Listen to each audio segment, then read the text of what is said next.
एक प्रश्न ऑनलाइन है, सर्वज्ञता का प्रमाण क्या है? गोशालक भी कहता था मैं सर्वज्ञ हूँ।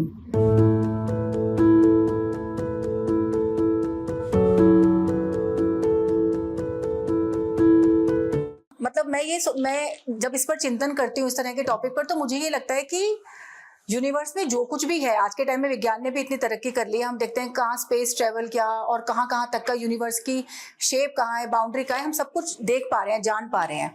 बट फिर भी हम कहते हैं कि यूनिवर्स में वैज्ञानिक दृष्टि से भी कि 4 या 5% हम लोग ढूंढ पाए हैं, उसके आगे 95-96% हमारे समझ के भी बियॉन्ड है। तो फिर हमारे को प्रश्न उठता है कि कहीं ना कहीं कोई तो है जो इसको जानता है, राइट? आई वुड से कि लॉजिकली भी अगर हम सोचते हैं कि अगर अज्ञानता है तो ज्ञान है, अगर कर्म है तो कर्मों से मुक्ति है।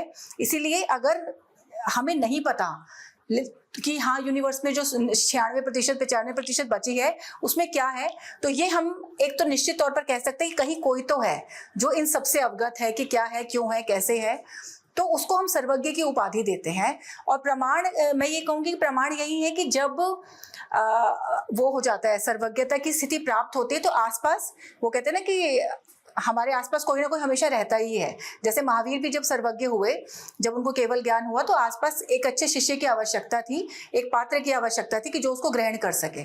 जब वो पात्र नहीं था तो वो नहीं आया, लेकिन आसपास के लोगों को, क्योंकि बुद्धि तो सबके अंदर है ना, वो पहचान जाते हैं कि कहीं ना कहीं इस व्यक्ति ने कुछ तो ऐसी स्टेज है जो अटेन कर ली है, जिसके आगे का निर्णय अब हमें लेना है, क्योंकि वो उन चीजों से परे जा चुका है।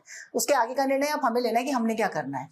तो मुझे लगता है ये सर्वज्ञता का प्रमाण अपने आप में ही है कि स्व प्रमाणित है कि कहीं ना कहीं कोई है जो सब कुछ जानता है।